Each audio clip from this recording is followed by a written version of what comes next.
Give a second. There we go. We got it. All right. So we started recording. Thank you all for attending the policy content analysis session. I'm sharing my slides. As I noted, our speaker hasn't arrived yet, and so hoping they come out soon. So if Sposesu comes onto the call, shout, and if I don't see them, so that we can flag her in. But we're going to get the session going regardless. So to introduce myself, I'm Nina Abrams, and I'm part of the the UrbanBetter Academy team based at the University of Cambridge. And we try and set up these kind of, every so often, every few months, these sort of training sessions on some topic that can help you as UrbanBetter citizens, as run leaders, to support your how you do your advocacy and all the great work that you do. So the topic today is policy content analysis, and we'll go through that. Here we go. So the idea is that we will have a kind of practical overview of what that means, and how we can go about doing this. And I'm hoping Sposetu comes in time to do at least the case study that we'll go through. If we're not able to, we'll share it as well. And then of course some time for questions and breakout rooms if we're able to do that. And Waziri, I'm flagging, if we're able to do breakout rooms within hubs at the end, that would be fantastic if you can set that up. But we can also randomize them if that's what we need to do. All right. And then, as I say, plenty of time for questions as well.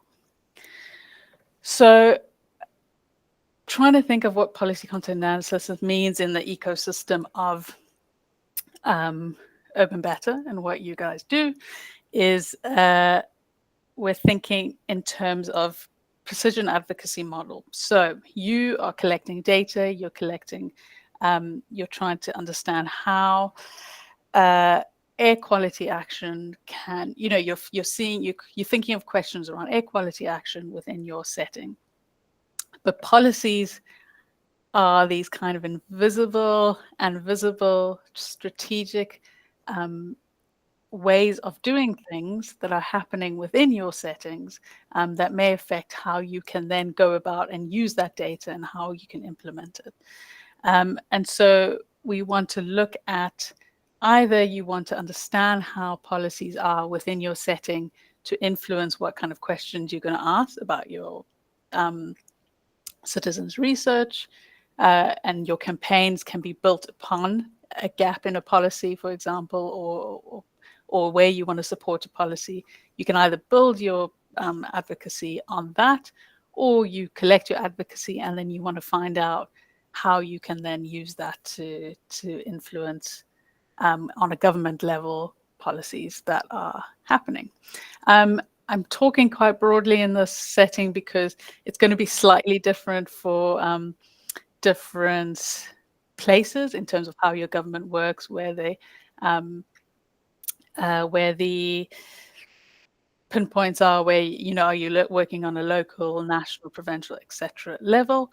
But we're going to talk broadly, and then we can bring our questions and examples into it later. Is that Sposetu that I see? I see a camera on, so I'm just checking. See someone called SM on the call. Likely, had just reached out to her. And I can't. I'm going to carry on, but just shout Sposetu if you're able to, if you are around, if that is you. So there's different ways to define a policy. This is a very broad, I'm using this word, but it is quite broad, and we sort of, as I say, broadly thinking of it as ideas and plans that we're putting together that is in a written way that influences what we do in a particular situation, has been agreed upon by a group of people, by government, business, or political party. So this is broadly you might find slightly different ways of wording it, but this is broadly what a policy would be. And we're going to go through, what different words we might use when we think about these broad written documents that influence how we do. So I'm going to carry on until I hear otherwise, Fasetu. Is that you? All right, I'm going to continue. So we're just going to go through in terms of, and I think I'm going to flag at least when we're going through practical examples, because I'm not sure what your setup is exactly at the moment. So I'm just going to at least carry on till then. All right. So let me, get back here. So what counts as a policy? There are different documents that you might see different words coming up. In terms, it might not necessarily the documents you're looking at called policies. There might be strategies, action plans, official statements, training manuals. We've got a long list. Was it to put this together in terms of laws, regulations, draft. So that, there might be things, working plans, so things in action, strategic plans.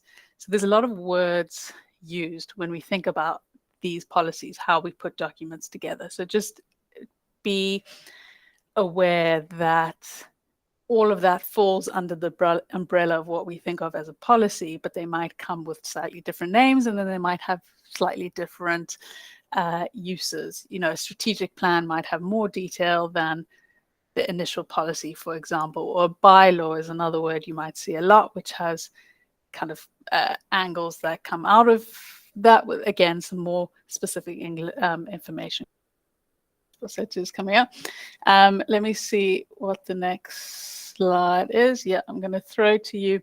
So Sposetu's here was on the youth policy committee at our Joburg hub, the South African Institute. Remind me, I have it written down. International Affairs, Nina. There we go. South African Institute of International Affairs, which is our Joburg hub, and hub hosts. And so Sposetu was on that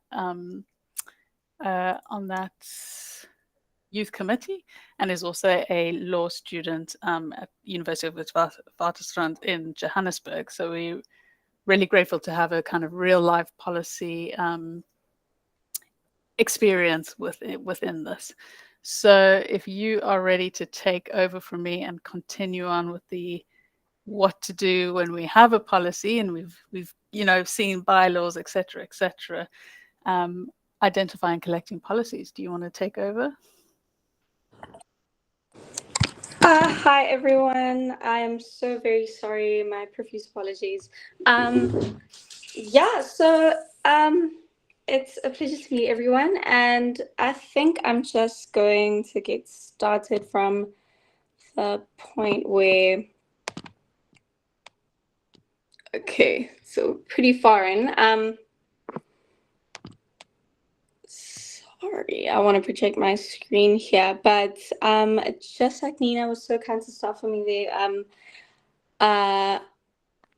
Policies encompass quite a lot of things. Obviously, there's like your official documents, your implementation documents. Those would be your like standards that your government puts out. That's like one of the first things that you see when you go on your environmental protections authority sites, is standards, like what level of pollution or like what the air quality levels are allowed to be, specific guidelines that all national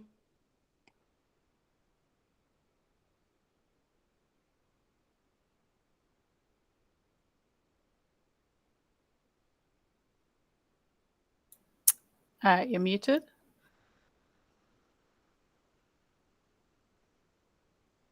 You're muted. Sposetu, you're muted. Sorry. Are you okay projecting, or should I? If you let me know.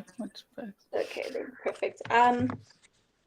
So And legal documents, obviously your laws and regulations, policies, directives, and memorandums of understanding.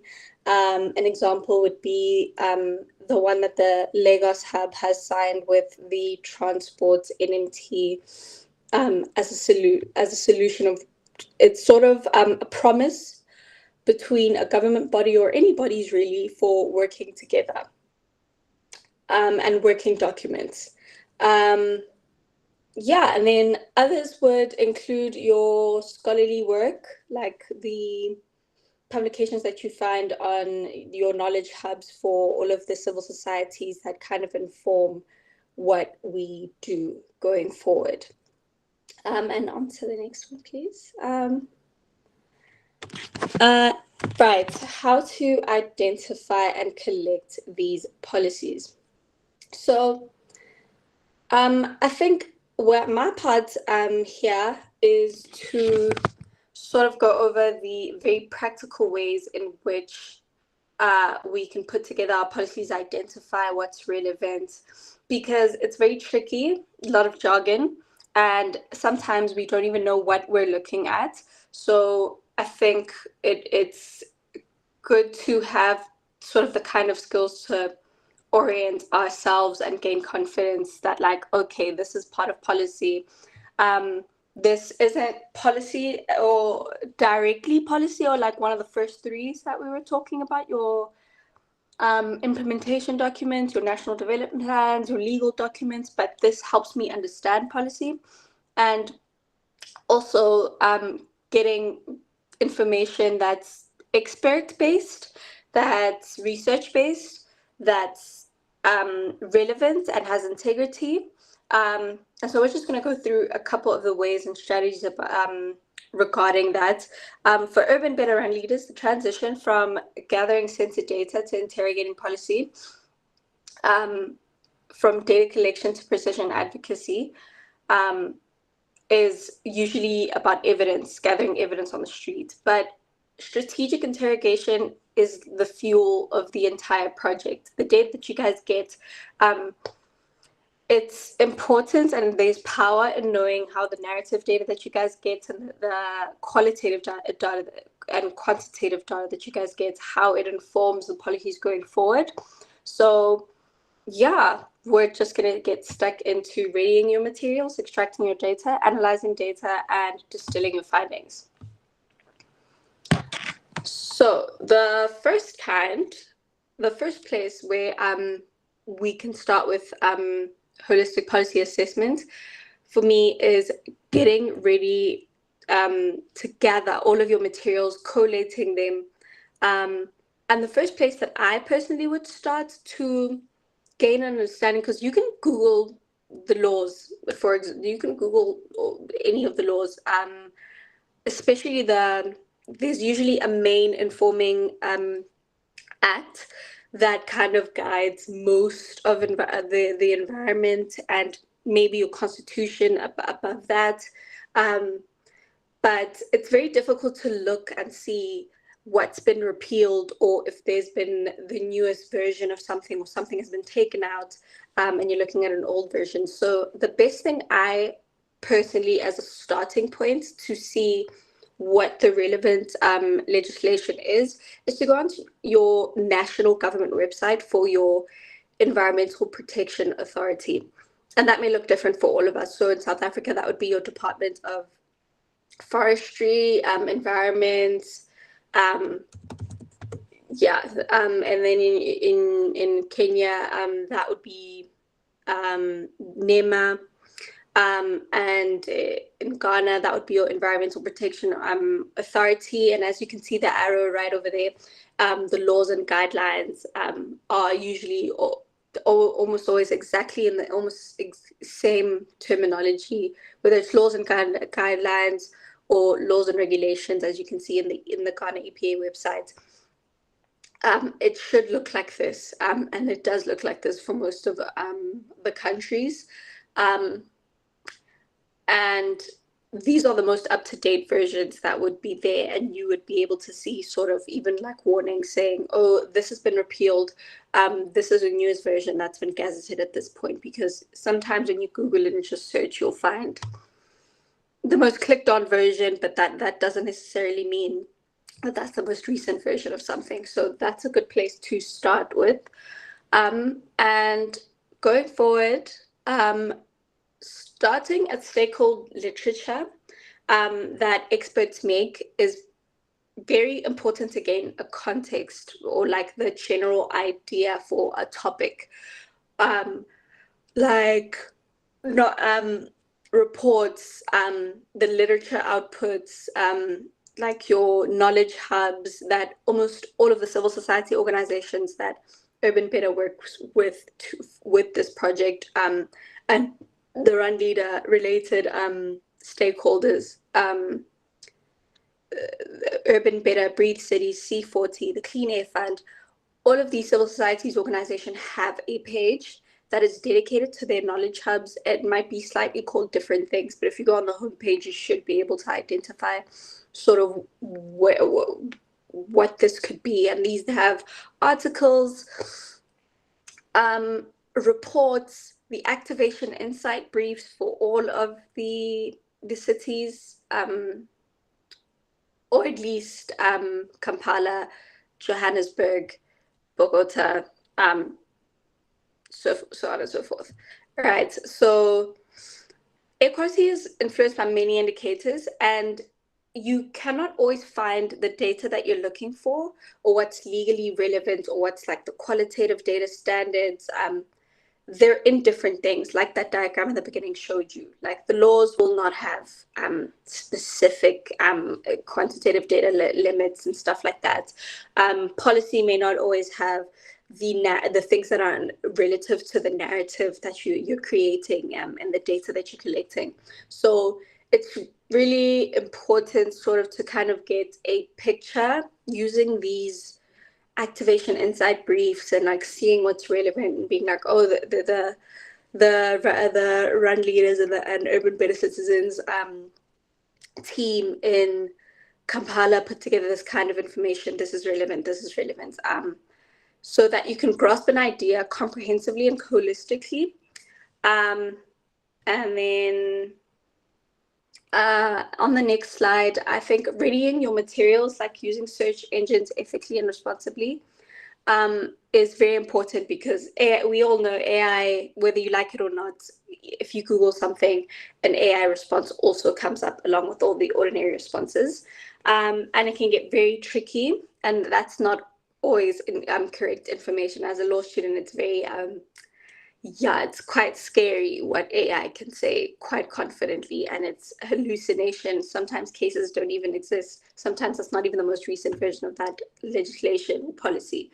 So I prefer and suggest Google Scholar and News. In the top panels, when you Google something, you should be able to narrow it down, and there's Google News and Google Scholar. And by reading all the stuff that you had even gathered before, you'd be able to see, oh, UrbanBetter works with this news organization as well. Or so you'll be able to get a grasp of reputable sources almost in these more overview documents. However, you can just narrow it down with the left-hand side search, and also look at what is the most widely cited material.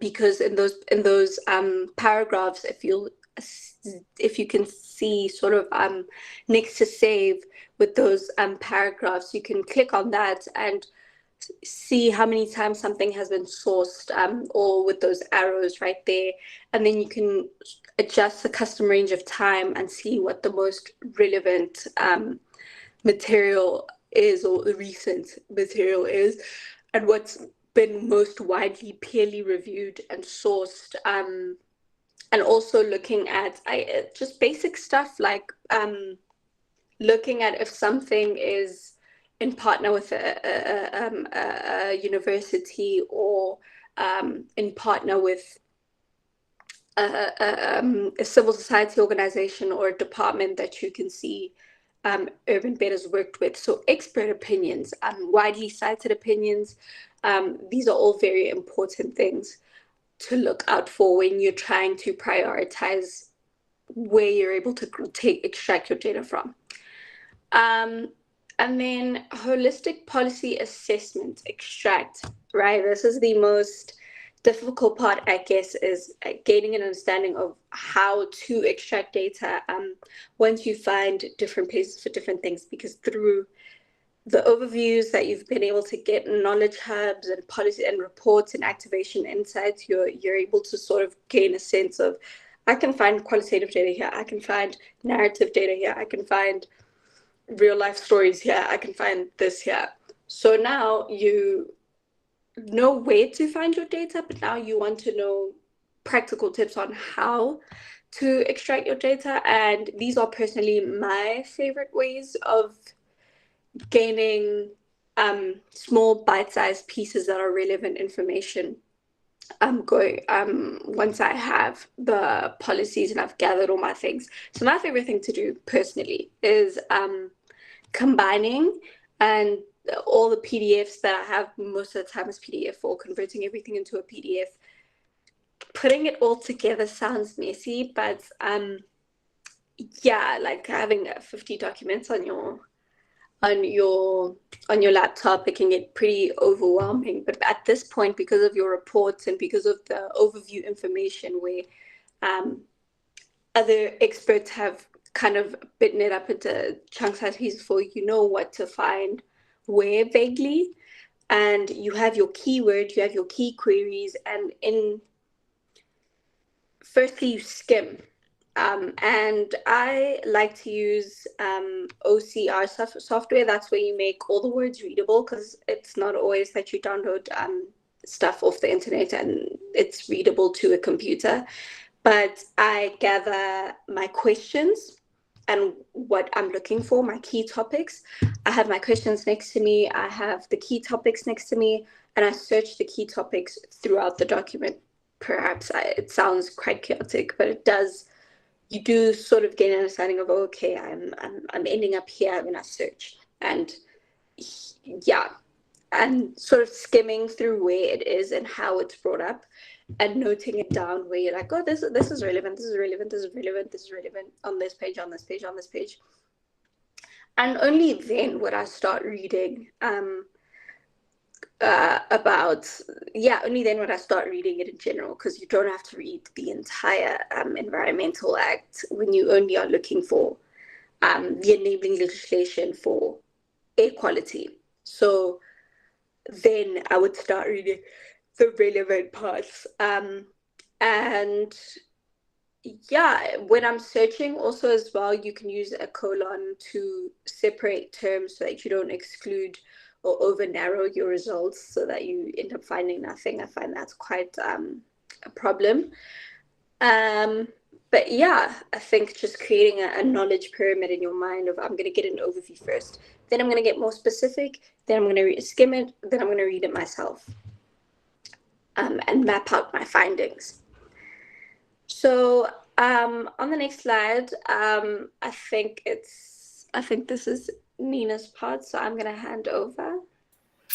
Thank you. Yeah, so I wanted to jump in with the sort of Cambridge, well, the UrbanBetter Academy side and some methods to support you. So I think that's fantastic in terms of how you have this policy in front of you. You've looked online, expert opinion, you've used your search terms, and now you have all these things in front of you, and it could be quite overwhelming, as we were describing. So this is a way to help, a framework way to help you take these big policies into bite-sized chunks, and specifically how to write that down and have that documented, your analysis. So if you look at the literature in terms of content analysis, you'll find different ways that they extract different questions, but a lot of this across these methods is really a framework analysis. So you create a framework in your questions, and you extract from the policies what you want to know from them, to make it easier to compare across policies, see what is there and see what's missing, for example. So you might set this up in an Excel table, and on your left-hand column, you would have the questions that you want to ask. You want to be able to understand across all your different policies. and you would quickly and then let me start. And then on the top you would indicate your policies, and you'd fill in each of these blocks based on policy 1. What is the name? You can see here I have a column with definition, because sometimes you'll say, oh, I want to understand this question, but then either you forget what you really mean by that, or if you're doing this across and sharing the analysis across people, you can be very clear. Okay, when I want to know the, for example, level of the policy, what I mean by that is I want to know if this is an international, national, provincial, local, etc. policy. So you can just define it to make it clearer for everyone working on that document. So there's different questions you might ask. It depends what is relevant to what you're looking at the moment.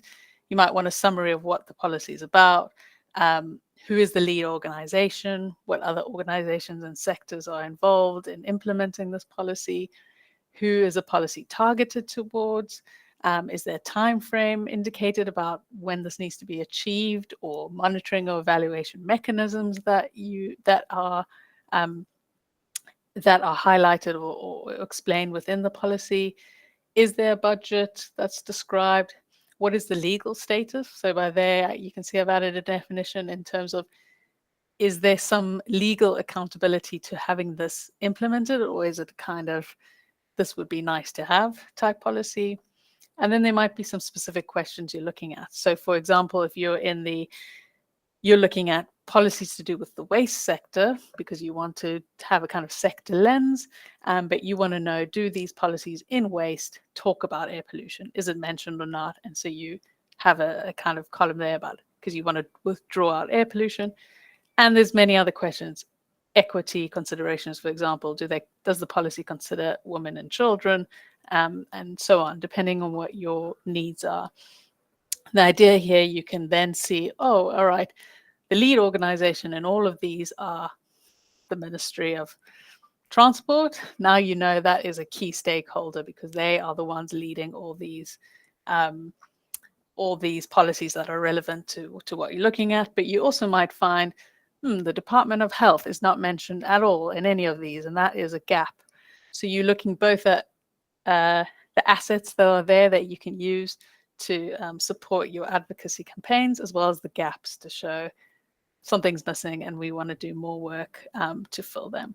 So this is just a nice way to, on Excel, and you can collaborate, and you can have multiple people analyzing and putting on the table, is breaking out these policies into bite-sized chunks to then work with them. All right, I'm going to pass back to you, Spasetu.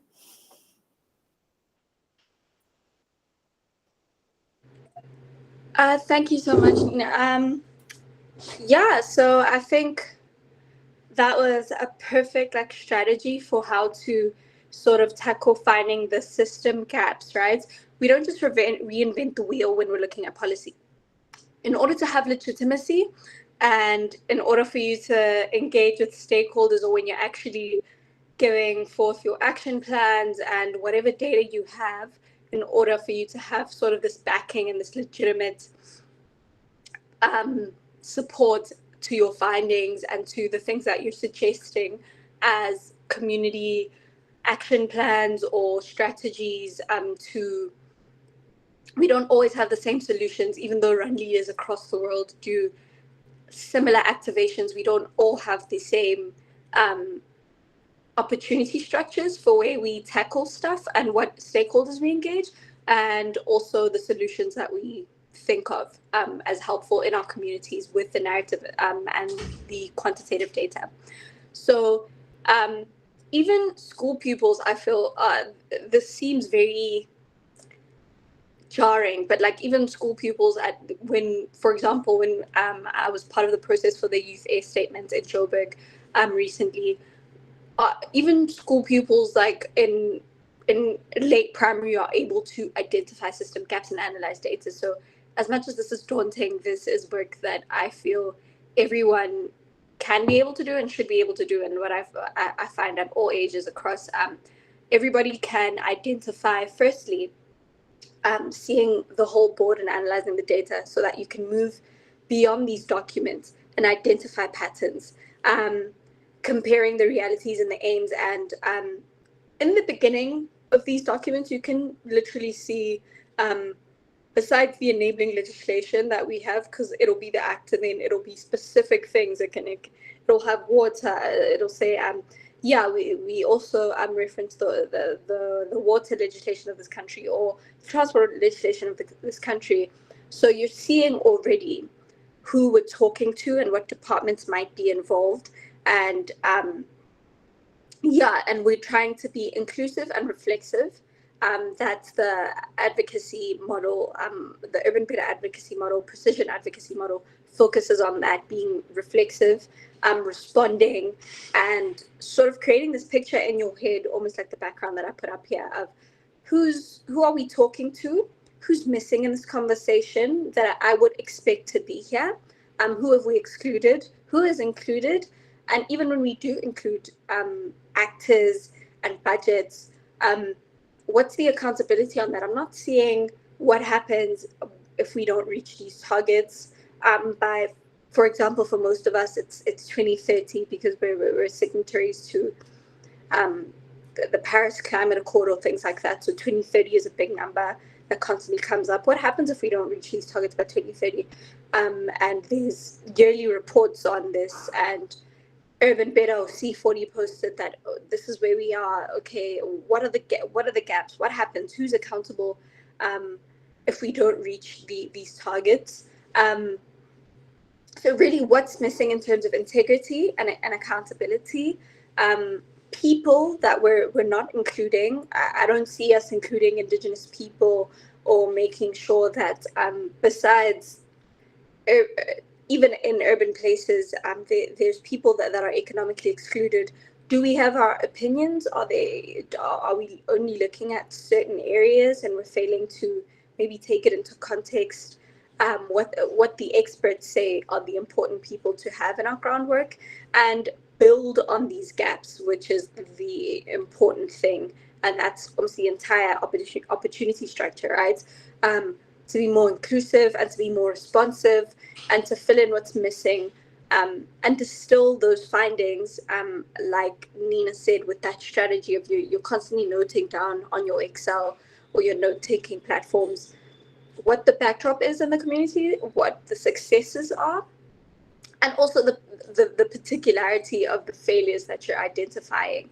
And personally, I think the analytical memos and the existing activation insights that all of the hubs are able to produce are almost it's an important thing to go back to after you find your notes and you're like, oh, has this been identified? Or my findings, I'm more specific on this and I can build on it. And because of that, there's an opportunity structure. I think I should include water more, because the city is along the water, and I don't think we're addressing this and access to this and the people that live along, I don't know, that's just an example. But on the next slide, I think is a condensation of like some of the findings that are already an example of this in action using the UrbanBetter precision advocacy model, where first we have our staging and our activity. Those would be like the activations themselves that you guys run as run leaders, with your wearable sensors and also your experience, the way with your eyes you're able to see, oh, it's much higher on these times of the day. Like for example, in Lagos, they were able to run leaders were able to identify that during rush traffic or where there's more traffic, the air pollution is much higher. So we should probably involve our transport authority, our local transport authorities, and see what more carbon friendly modes of transport can do. Bike lanes, make things safer, more cycling infrastructure. In Nairobi, where our run leaders were able to find, using these activations and citizen science, that maybe non-motorized transport, same thing, almost similar idea, but just a wider captured net for that, can be mobilized, and looking at those policies. So almost as well the problems that you identify, a process structure or a process model for analyzing policy, where you start with the problem and then you identify policy targets and who may be involved in your stakeholders in your opportunity structure. That like, oh, we should probably involve these people because I feel like we should make bike lanes and cycling infrastructure. We probably should have a memorandum of understanding with the transport authority.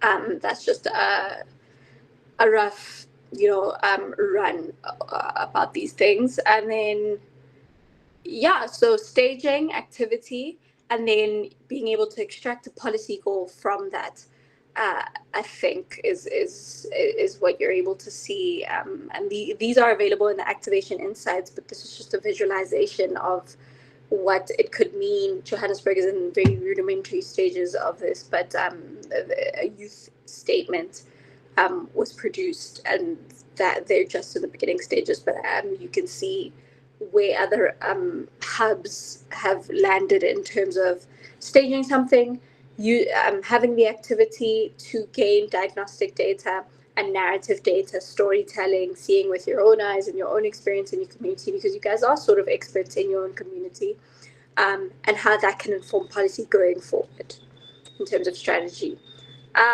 But that's me done for my personal insights on how to read, extract, analyze, and distill findings so that you can have a holistic policy assessment and a strategy for going into these things. And hopefully you can use some of these things and it's useful. Thank you very much.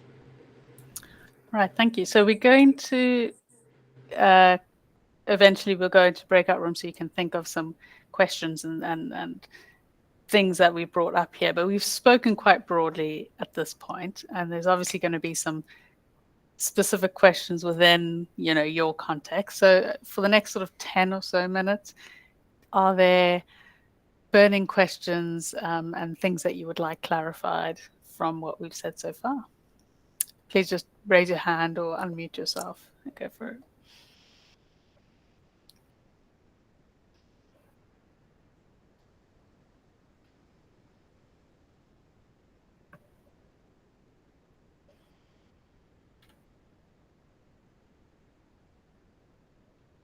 I'm sure there's some to start us off, I'm going to put somebody on the spot. Lord has had some experience, and he's looking at policies in Accra and in Ghana on waste and air pollution, and has used a specific model. I don't know if you want to share a little bit about your experience in searching and analyzing your policies. Okay, thank you, Nina, for putting me on the spot. As much as I felt very checking, I'll still thank you for that. Anyway, that's for last. Moving on, I think in policy analysis, usually the first thing you should prioritize is what you want to achieve. That's setting your objective straight. For instance, with what I've been doing for the past 2 to 3 months, that's analyzing various waste management and air quality policies within the context. These policy documents are across touching various government industries here in Ghana. So it's quite difficult to keep them aligned to what you want to achieve. But immediately you have your objective straight, it's actually easier to put them in some form of alignment and make meaning out of what you want the most. So that's the first step for me, that's setting your priorities straight. And secondly, it's also getting to the right statement I'll use here is your lived experiences, right, should be core in your discussions. Policy is a document. It's not real. It's just paperwork, right? But then if you actually want to put up an analysis that impacts the society or that directly transcribes to the problem or the objective you stated, then you have to live it. You have to sort of experience what you want to achieve out of that policy. I'll just use a short instance for this. For instance, working on a government draft inclusion in a medium-term policy document for one of the municipalities here in Accra. And on the go set, I think I made a LinkedIn post on this. On the onset, I just decided to give a quick survey or quick study, do a lived experience approach. You know, what does a young person go through to commute from one place to another within an urban setting? What's the feeling of heat within this? So this experience I actually did help transcribe into adding comments and also reviewing and putting in strategic inputs that best aligns with my objective to what I want to achieve. So yeah, I think in just summary, two key points or two key highlights I'll put to you when you're analyzing a policy document is first of all, if you do not set your objective straight, you have to set it straight. You have to know what you want. You have to know what you want to achieve. And then the second is try to live the experiences. You live the experiences. When you have a practical, I'll say a practical experience in alignment to that paper you want to influence or you want to analyze, you actually produce a more impactful outcome. Thank you. Yeah, thank you for your experience. And Lord is doing really great work in writing this up and seeing these gaps and asking questions about what the silences are in these policies, what is missing, and how are we framing, for in his example, waste. How might that affect our actions and what we do and don't do in his setting? So thank you for that. There's a question in the chat about coming from a region where air quality and pollution are overlooked and there's a gap, and what would be the roadmap to come with the policy? So Sposetta, you might have more to say, but my initial thoughts are, one, learning from other settings. So you don't always have to look at policies within your own city, your own municipal setting. There might be international policy or other city, country policies that you can learn from. And maybe within the hubs, you can discuss and say, oh, my hub, my city has some really strong policy that I think we can learn from, that we can take forth to government and say, this is how UrbanBetter, and we can contribute to making this happen. These are what the benefits are. And awareness to the community, great work that you are already doing, I would say, in UrbanBetter. Any addition to that, Sposetta? I think that's great advice. Learning from other settings, and then I guess run leaders do gain like raw data and narrative value.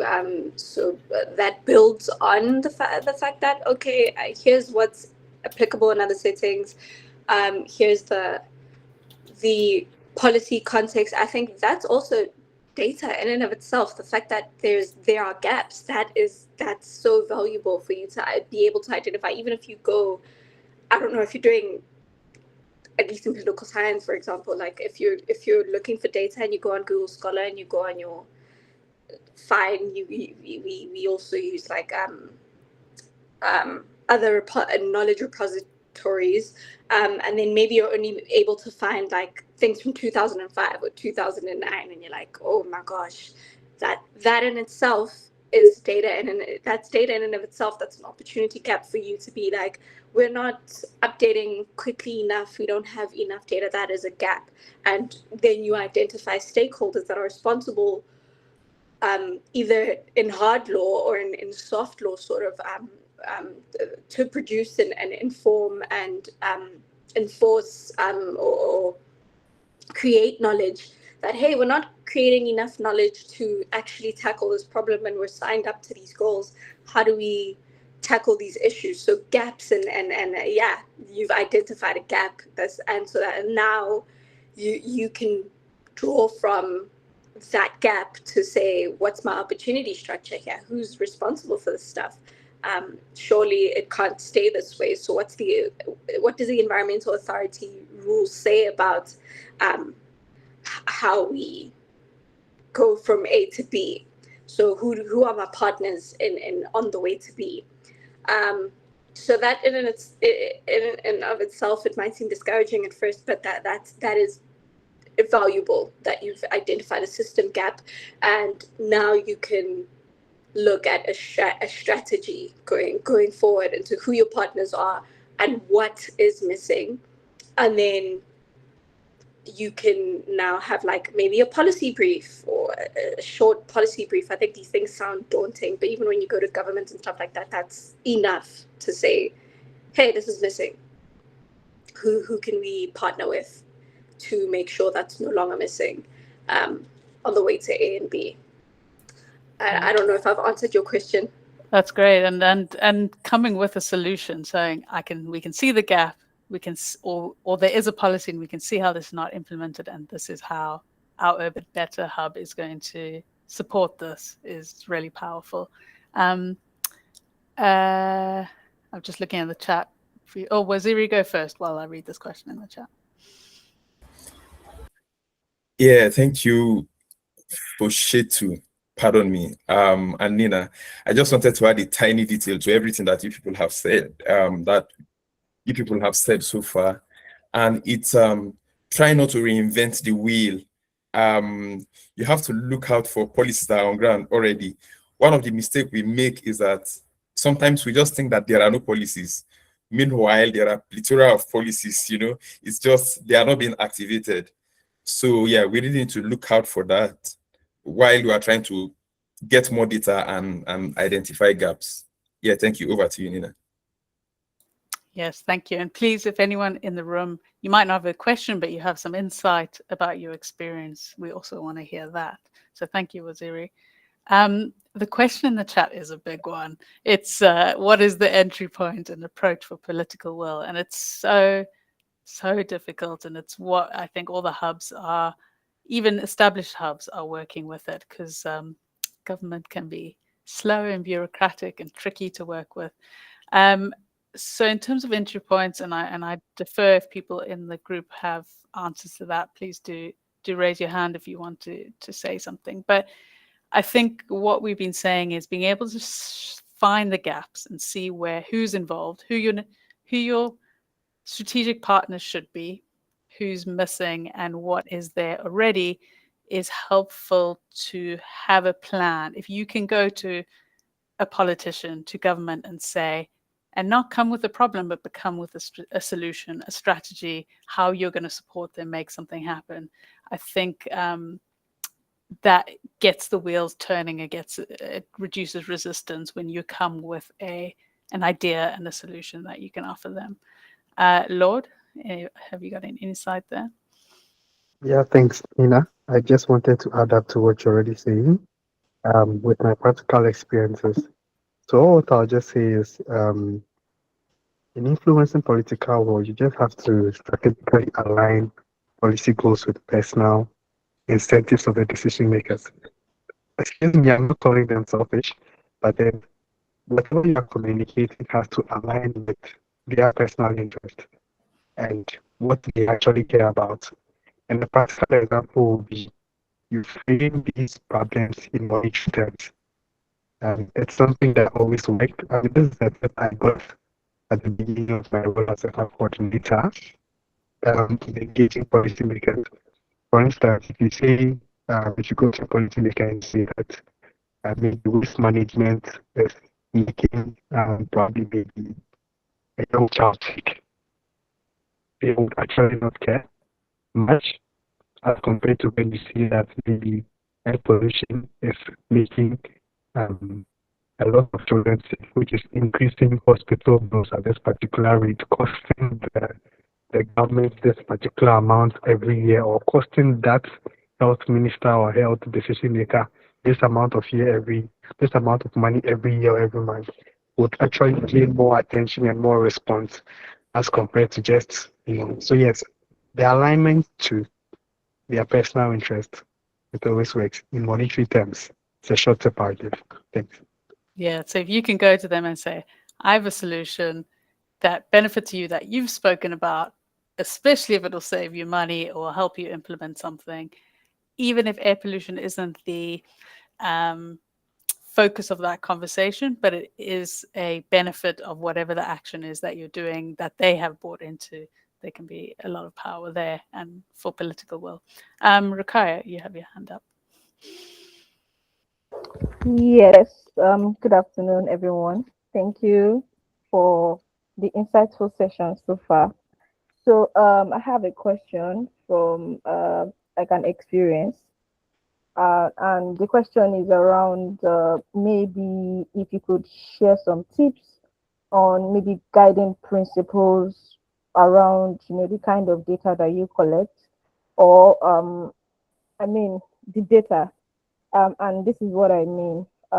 So you could probably meet an agency, and you're talking to them about maybe the data you're collecting or that you have collected, and they ask you questions like, oh, so this data that you've collected, what did you use to collect it? This device that you are using, how often do you calibrate it? So things like that come up.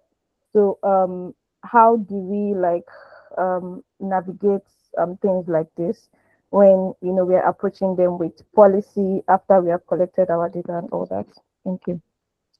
So you've analyzed your policy. So this isn't quite the focus, but I think the fact that we're all together in the room helps. So, and I think somebody else as well asked before the session, and how can we communicate these findings to decision makers and the public? And part of your question, if I got it right, is if they come back and say, where's your data based on? What is the strength of that data?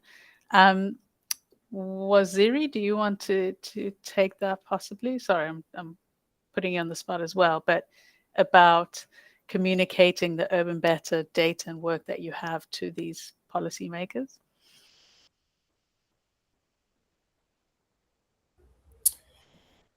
Rukaya, if you come back with the last bit of your question.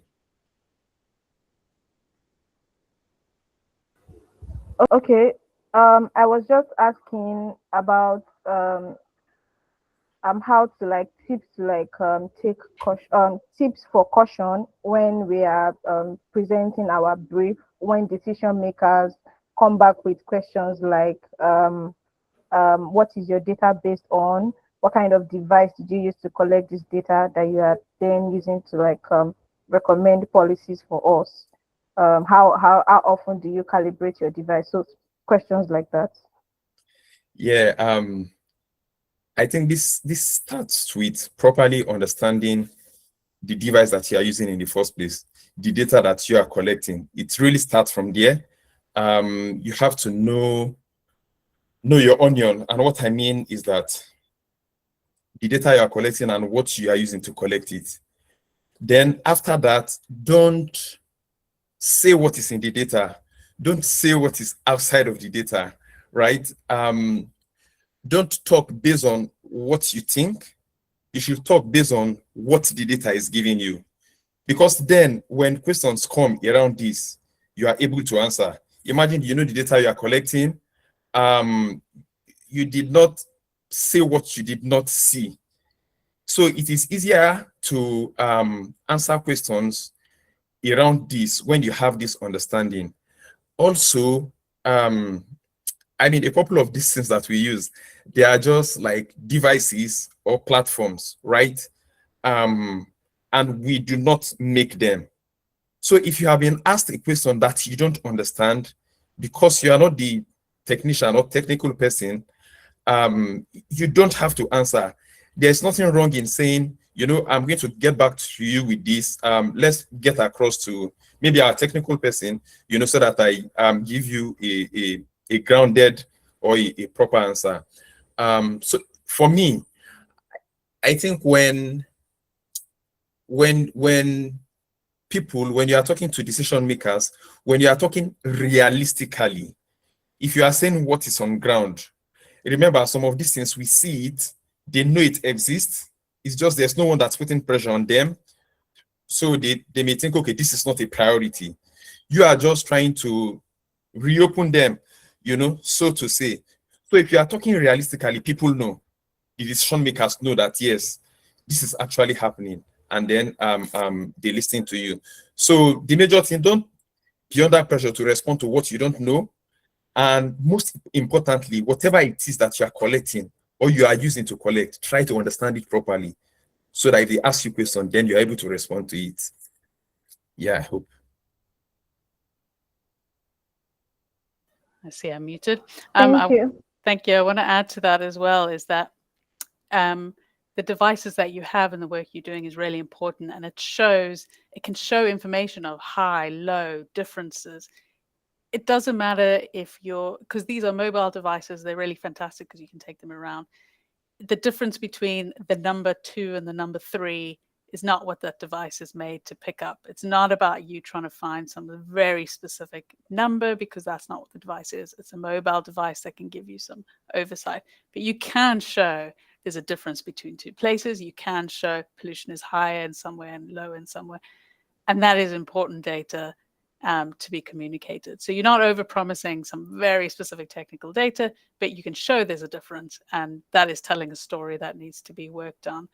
And whether you want to use other sensors then in the future, that is fine too, if they want to put sort of static ones there.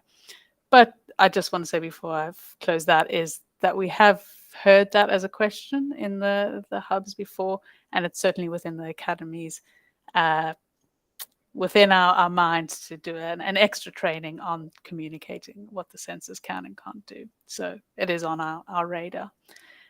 Before we go in breakout rooms, Lord, is that an old hand or new hand?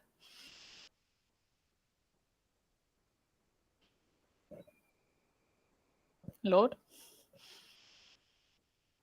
All right, I'm going to assume it's an old hand.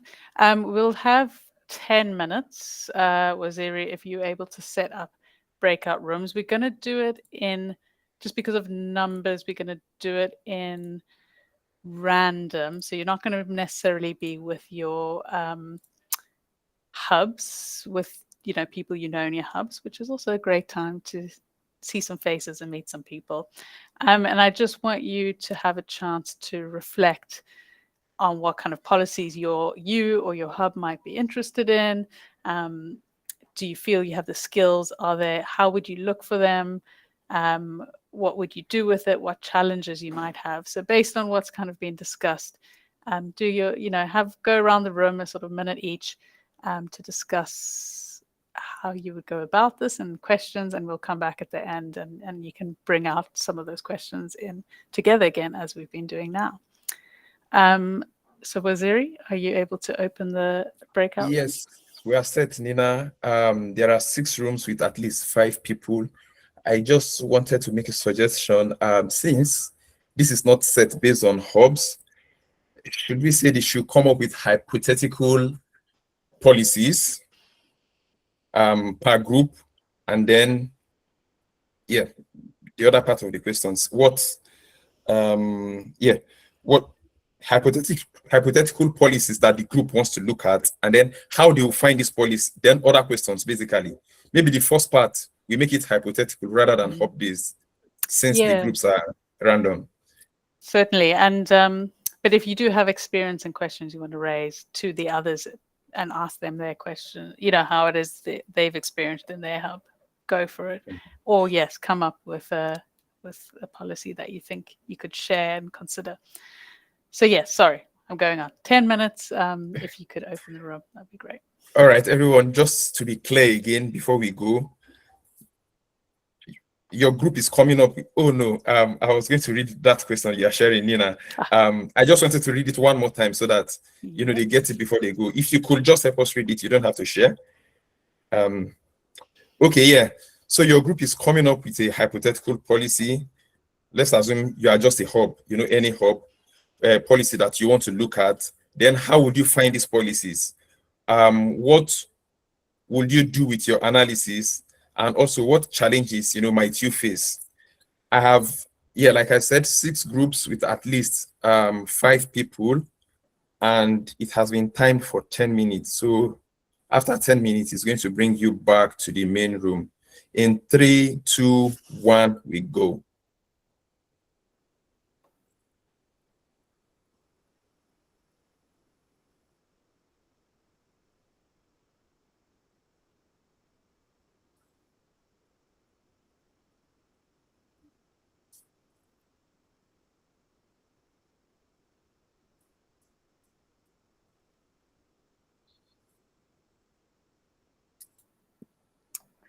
I'd be happy to hang back, just checking there's a couple of people in this room. Should they be in a breakout group? Yeah, I had added them to breakout rooms. Can you see, is it, who are the people still here? Evans, can you hear me? Waziri, could you please, or Nina, could you please present the questions again one last time so I could take a picture? That's why I got back to the main room. Okay.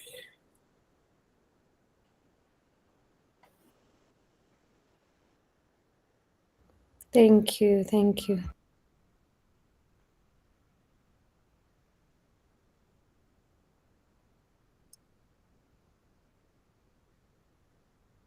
Evans, are you able to join a room? I had added everyone. Lawa, Lomolola.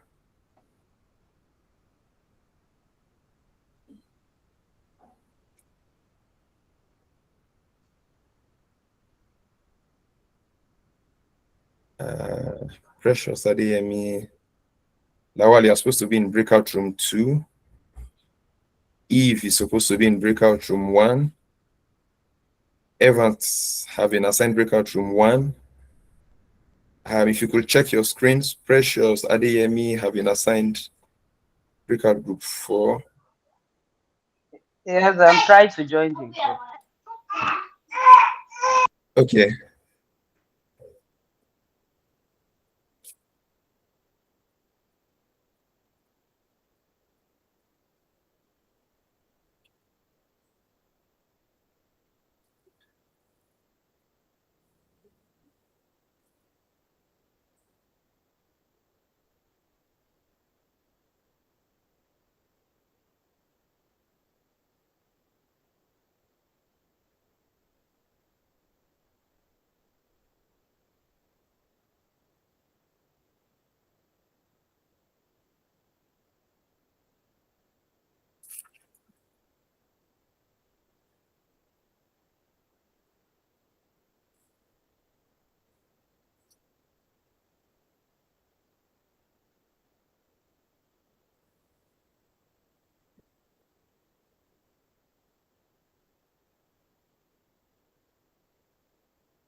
Yes, Nina, I think the 10 minutes is Great.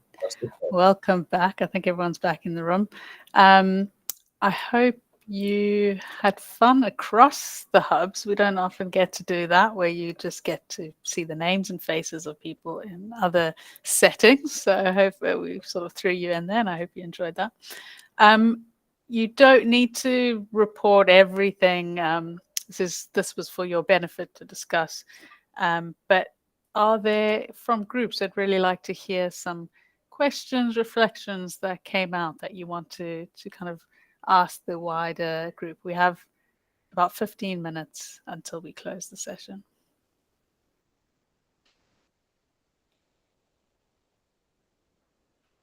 And I might call on people, so please go from it, Dara, and start us off. Thank you. Yeah, I was paired with Lagos, my favorite hub, and we had a really good discussion. In a short way, we looked at the Pan-African Action Plan for Active Mobility as an umbrella framework. Then we connected it to Nairobi and Lagos at a city level. In Nairobi, we are focused more on urban green infrastructure and NMT policies, while Lagos is more focused on transport systems, emissions, and mobility. We agreed that we're going to look at both policy documents and also grey literature, and then analyze priorities, also the gaps and the framing differences, and connect that back to lived experience and also citizen science data. Yeah, and then one key reflection was around consistency. You know how we define and compare active mobility across very different governance contexts without also losing the real world context. Yes, thank you. Yeah, that's great. I think this is a real, many strengths of UrbanBetter is you're taking that lived experience and you're talking to policy and you're bringing that all together, both within your countries, across countries, and using international frameworks as well to support what you're doing. So that's really great. I saw a hand go up and down. I think it was Ishmael. Maybe yep. Yeah, go. so thank you. I was actually paired with citizen from South Africa, Nigeria, I think. And then as we decided to tackle on policy regarding, for example, like, the Nairobi City County Air Quality Action Plan and its sister, in Lagos as well. So in terms of sourcing it, so I think like one of the ways that we can find these policies through online, and as well as, the custodian, and because now you'll find that most city and also state, they have online portal where, someone can be able to access these policies. In terms of analysis, I think we can, as we are focusing on, for example, like, trying to analyze, like trying to summarize that policy and also find out the gaps and shortcomings. In terms of like challenges, I think, we might have defining the scope and also like when it comes to enforcement mechanism as well. That's our finding. Maybe Aminat can also contribute to it if I've missed anything. Thank you. Yeah, thank you for that. I think a experience that I hear coming up a lot is that actually the policy is quite strong and is there. Might be different for air quality, where it can be quite new for government, but say you're looking through a sector lens, transport waste, the policies can be there, but it's the implementation where it starts being less clear about how that happens. And again, a great role that UrbanBetter can play is how can we support implementation so that we have win-win in terms of air quality action. While people are thinking, I'm going to come back to the group, so please put up your hands.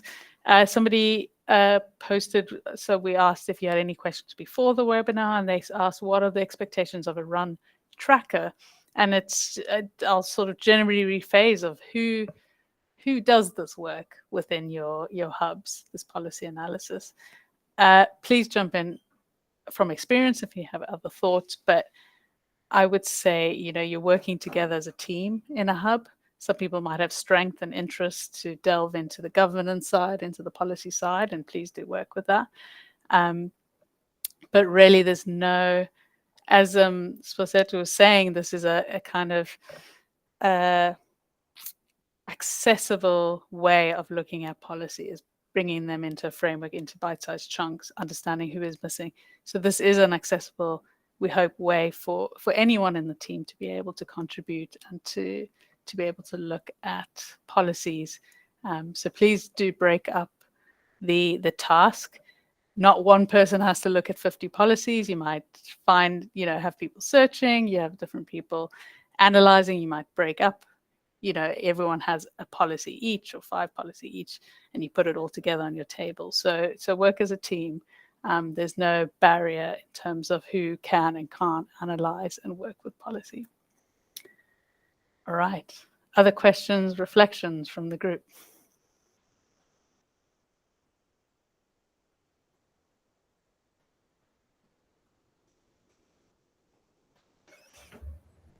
I was in the rooms, Nina, and I found a conversation very interesting. That group had Washera, Munir, and some other folks. I would like to hear from them what they were discussing. Please. Thanks, Waziri. The reason why I'm laughing is because Waziri walked in towards the end.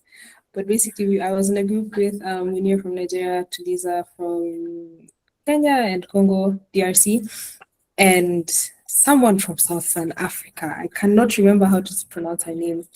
But basically, Tuliza was asking questions about how, the specific roadmaps that he can work on to set up because he comes from a country where DRC doesn't really have any policies around air quality, and so he was seeing was asking what the roadmap for that was, and the discussions we had was basically using advocacy. So I mentioned the precision advocacy model from UrbanBetter, and just getting people to understand and be aware, and then advocating for that.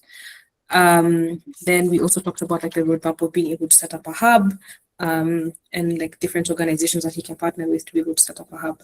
So this was more so how do you start the policy making process rather than analyzing the policy. So yeah, that's what we talked about. Yeah, there's definitely a load of different ways of coming into this. And so we focus today on analysis, but certainly there's a lot to learn about creating policy and so on, and engaging and communicating policy. So we're glad you're raising these questions and having these discussions. Right. Any last questions? We have about 5 or so minutes. 5 minutes. Okay. There was a group that had Lord in it. It's not like I want you to speak, Lord. It's just I can't clearly remember who the other members are, but yeah, if you were saying something really interesting, if you help me identify someone that will speak, Lord. Yeah. I think you've already mentioned my name, so let me just go ahead. Right. Okay. Yeah. But then, Vivian was there, Margaret was there, but I'll just go ahead. I think for us... I see Vivian laughing. Go ahead, Lord. What I could remember was we were trying to settle or have a discussion on how, policy titles or maybe policy needs are being developed. A major discussion that I actually put across was how to come up with a policy idea, direct linking the problem to possible impacts, hopefully positive ones, of course. And so I remember we were discussing one possible example on how we could generate one title, and I think his name, Gali mentioned one topic which I really can't recall, but I also mentioned another one that was probably maybe the impact of heat on long-term development in municipal assemblies. And so this is one policy idea we're trying to brainstorm, and we were discussing how this came about. And then I raised this important suggestion that sometimes when putting up policy ideas, usually people are not so specific with indicators.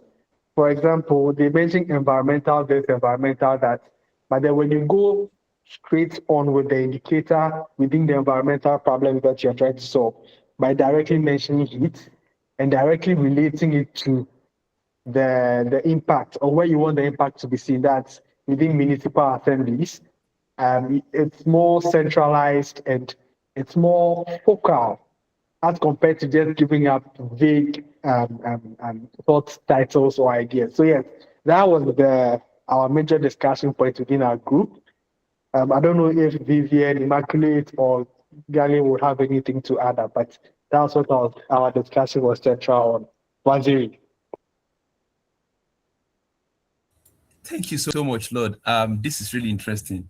I mean, they may have mentioned it during their presentation, but this is like a practical example. If people were trying to come up with one agenda or one topic, basically, and you had mentioned, Lord, to say that, people should be specific. It is a lesson also. Whenever you are trying to come up with policy, try as much as possible to hit the nail on the head. Don't let it be ambiguous, too vague. Let it be clear so that people are able to take action. I take that lesson from what you just said, Lord. Over to you, Nina. Yeah, I really like that, especially because when we read policy, you might find and you analyze them, a lot of things are written in a very broad way. And so it's not clear, especially around accountability and implementation and timelines when this is going to happen. So you can play a role in terms of going, right, what exactly does this mean? And when is it going to happen and how? And this is how we can contribute. We're coming to the end. I'm going to, any burning hands before I wrap up? All right. So thank you, Sposetu, for coming in and with your kind of experience in doing policies. We appreciate your time. The recording and slides will be available and they'll be sent out to attendees as well as being on the YouTube channel. We will also send out a feedback form. So if there's resources you might want coming out of this. So somebody had suggested they wanted a practical activity afterwards. If you would like that, please let us know in the feedback form. Things that are your still burning questions, like you're analyzing policy, but you want to also create policy. So topics that you want to reflect on and have further either resources or training on. We really appreciate your feedback on those forms. But we also really appreciate your time and your questions and coming to the session, and the fact that we can all be in a room together across the world really is a lot of fun. So thank you so much, and we'll keep you updated about the next training sessions in the future. Thank you, everyone. Bye, everyone.